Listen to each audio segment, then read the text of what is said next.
plastic surgery followers, fans, listeners, viewers.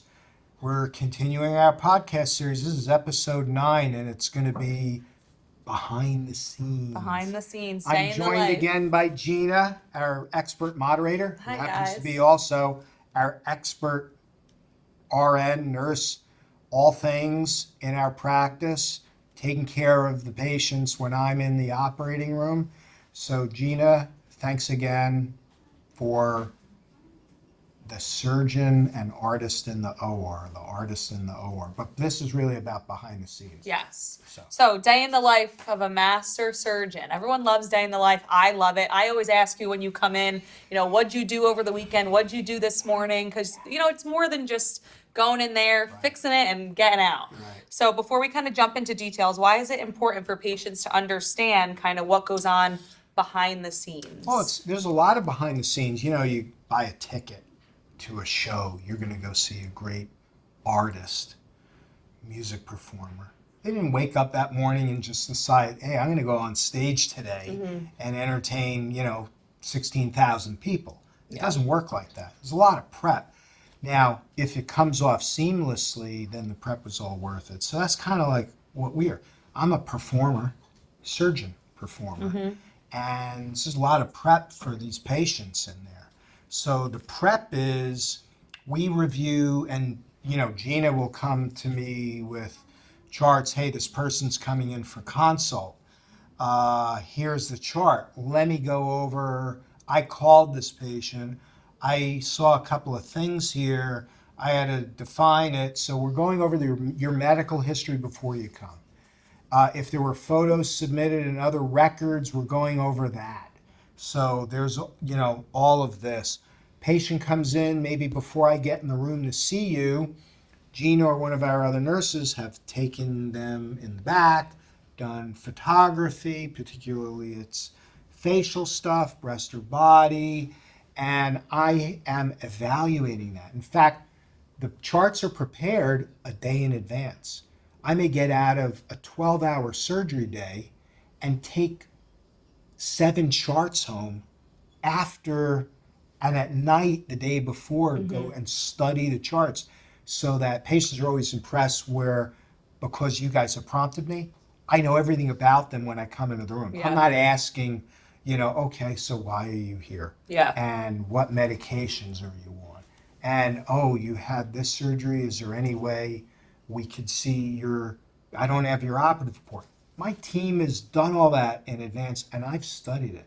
So we hit the ground running so that in our consult, it's really fruitful, important endeavor. So that's the initial behind the scenes. Yeah. And then it's collaboration with my nurses who, they don't get as much credit as they deserve. They say to me, hey, wait a minute. This person didn't write this down, but I uncovered, you guys, there's all these other medical issues. Let's button all that out. So here it's all safety first. The behind the scenes stuff before surgery is really important. Yeah. And then it's the planning after I saw somebody, right? So it's what does it take once they've been here, what are we going to do to, do the surgery? So that's all the consultation room stuff. Yeah. So I think, safety is huge for us, especially as, nurses, surgeons, doctors. Yeah. So you mentioned kind of reviewing charts the day before, photos. So why is that essential for surgery? Well, and because I want to go into the operating room and, not guess. So I know my residents, when they come in, they're like, whoa, I've been with other surgeons. They're sort of doing it on the fly. Yeah. I'm like, doing it on the fly, man. I prepared for this surgery. I visualized this operation. I worked it out. I drew it out. The patient was here to see me before. We have everybody come in a second time. Right? Because that reinforces to me. It gives them sort of comfort that they know I know. They get a chance to ask questions. But really, for me, it's imprinting visually. I love to, you guys make fun of me because everything in the office is computerized, but I write and draw things out. Yeah. I'm going to be the last person on earth to give up, handwriting stuff out. But that's my way of really visually imprinting and knowing what I'm going to do. I get into the OR, and we'll talk about that too, my OR team. But to me, it's sort of building trust and clarity. And for me, a vision. I'm laser focused from that moment on. Yeah. So you mentioned the pre-op discussion, the discuss appointment. That's what we call it. A week, 2 weeks before. How does it kind of help finalize the surgical plan? Well, for you guys, I rely on my nursing team, and my front desk staff, and really everybody. That's why we have so many people here. It's amazing. I know some plastic surgeons have like 1, 2, 3 staff members. What we have? What do we have? 12, 13, 14. We have so many people here. I don't even know how Yeah. many people we have here. But everybody plays an integral role. It's to shepherd the person to the best outcome. I'm one part of that whole thing, right? So I rely on you guys to tell me the red flags. Red flag may be unrealistic expectation that we need to review again. It could be, hey, you've got these medical issues you didn't talk about. You got to talk about it. So let's go over that so we do things safely. Yeah. I think that's the important things with that. Yeah. Yeah, and so it's my mental preparation. Yes. I got to get laser focused, Right. right? I'm out there going to perform. Everything's choreographed and well orchestrated in advance. Yeah. So you kind of touched on here how we're so well orchestrated, which Yeah. I know we are. Yeah. So how does your team prepare the room in the OR before you start Yeah, in terms so of now- instruments and So whatnot? now people know out there that there's a lot that goes into the Yeah. surgical planning, right? Yeah. It's before they even show up. Mm-hmm. It's when they're here. It's planning everything after they've left Yeah. or while they're here so they have an idea. It's then you guys having to do all your homework, getting labs, making sure we have operative reports, clearances, all this stuff. So most of the behind the scenes stuff is actually you guys. Mm-hmm. Like I take credit for it, but and you may say to me, wait a minute, we got to hold time out here. Now we get to the OR, you guys hand it off Yes. to my OR team. Yeah. You get it back from them, but you hand it off to my specific OR team. I work with my scrub person's been with me 25 years. I make a joke that when people come in, I say, this is my scrub person. She's been with me 25 years, but I don't want to give her away her age. So I say she started with me when she was 9 years old. Yeah. So that's my right hand man, left hand person, right hand person, and then my circulator. I have a team. They're with me all the time. Too often you end up in surgery and the surgeon's like on an island by themselves and there are new people in the Yeah. room and it's just mayhem. Not only that, I demand the best. I tell them, you're only going to be surrounded by the best. There's no random person assigned in my room, including anesthesia. They're getting top level anesthesia. They're not getting farmed out from some group, some, itinerant person, anesthesia person who's doesn't even know the surgeon, showing up at that surgeon's office to give anesthesia that day Yeah. on some random person. It is not like that. So we have meetings in the OR before the case. Sometimes at the end of a surgery, like surgery I did yesterday, I was in the OR all day yesterday. Mm-hmm. At the end of the day, my guys grab me in the OR and they're like, hey, let's talk about, and my instrument prep person who's been with me 30 years. So they're like, hey, let's talk about next Monday's surgery. Yeah. They're already keying in Yeah. on my Monday surgeries. And they're like, don't leave, don't go to the recovery room, Yeah. right? And then we go over that. So there's all that behind the scenes stuff. I think that's important because everyone knows every little detail. Sometimes you even steal Michaela from us, and Yeah. she's so well versed in everything. Yeah. She's in the OR with you, Every detail. and it's just like there's not a It's misstep. all the behind the scenes stuff Yeah. that allows you to pull off Yeah. a successful performance. Right. Including now, after surgery, they're done with surgery, they leave my OR team. Maybe they have to stay overnight. Well, I've got a crew that works with me all the time for that, from recovery room. They know everything Yeah. I do. And they also know they can't disappoint me. Everybody there knows that. So we hold them up to certain higher level of expectation, but there's so much behind the scenes stuff Yeah. to deliver, safety first and sort of lock in our outcomes. Yeah. Lock in our outcomes. So inside the OR, kind of describe the flow of a surgical day from arrival, briefings. I know you briefed on it a little bit. Sometimes even challenges. How do you kind of approach, real time decision making? Give us an Yeah. insight in that. So typical OR day will start at 7:30. I will get up. Everything is very well regimented. Yeah. If I have a 7:30 start for a surgery, I got to be there at 6:45. The hospital says you're here the earliest out of all surgeons. It amazes me. Somebody shows up looking like they rolled out of bed Yeah. at 7:15 for 7:30 surgery. I would not be. That would not sort of. What kind of confidence does that instill in Yeah. somebody? To me, I kind of look at it. Somebody once asked me this. How are you up all the time for your people? I say, well, think about it. If I buy a ticket to a great entertainer and it's a high demand ticket and I buy it online, it's going on sale 12:01. I'm up at 12:01. I get that ticket. Now I got to wait 8 months for that entertainer. Now that entertainer's putting on performances maybe 5 days a week, all around the country, all around the world. He doesn't know 8 months later he's going to entertain me, but I'm looking forward to him or her for 8 months. And I want and hope that person's going to deliver on that day the same thing they delivered. They're not a real professional, is not mailing it in, taking time off. So I want to be up for everybody, make a big difference. So I get up extra early, 5 a.m. Sometimes I'll work out, swim, whatever. Get mine ready, eat, put on a suit or a sport jacket, even though 5 seconds later I'm taking it off, Yeah. putting my scrubs on. But I want them to know they were special that day. I didn't roll out of bed just to ho-hum this surgery along. So that's all the beginning stuff. You get there. Yep. We call our patients Do before. the surgery. Go. Yep. And then we do the surgery, and then it's not over for me. Then it's all collaborating with everybody else Yeah. involved. Yeah. And then like I said, my day may mean 2 or 3 or 4 surgeries. I may be at the hospital or the ambulatory center 10, 12, 14-hour days.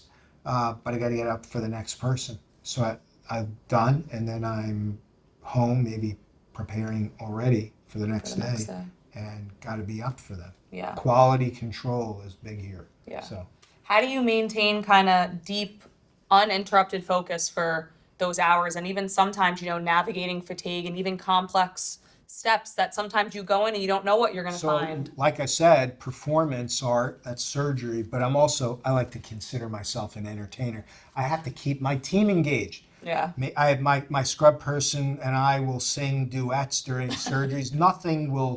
I don't get flustered by anything. Yeah. I can do many things. I'll tell jokes while I'm doing surgery. There's no distraction. I got to make sure everybody stays engaged. They're up. They're gonna have the same stamina level as me, but I got to entertain them. I want them to be happy that they came into work for me for 14 hours in surgery. Yeah. So I'm entertaining everybody, including my patient. And, but above all, to keep people with you all those years, we got to make it fun. And honestly, the only reason I'm able to do all this is my great supporting cast. Your great entertainer you're going to see would be terrible if they didn't have any support crew setting up, lighting, sound, delivery of all this stuff. They'd be on an island all by themselves. So I tell patients, and I give everybody credit. I say, the only reason I can do this for you is because I have an incredible team with me. That's Yeah. it. Yeah. So So the day back starts to at 5 a.m. and that may not end till 9. right, especially if you come back here and if I come back here. Yeah. Yeah. So kind of in the same breath, when you're in there, you're making light of stuff, you're doing what you got to do, but you're also mentoring Oh, yeah. residents Yeah. and staff. So how Yeah. do teaching moments Yeah. kind of Yeah. naturally I don't occur? know what it says. The teacher of the year out of all the facilities that all the residents go to throughout the state. Yeah. Again, that's part of the entertainment, but education. I want to give back. Again, Yeah. I'm doing all the surgery, but I'm teaching them the whys and hows that I'm doing things. as I do it because I want to sort of pass it along to the next generation or so. And so, yeah, I'm doing all that. And it may mean, leaving, being done with surgery and having to give a 6 p.m. or 6:30 p.m. hour-long lecture to the, Rutgers plastic surgery residents too.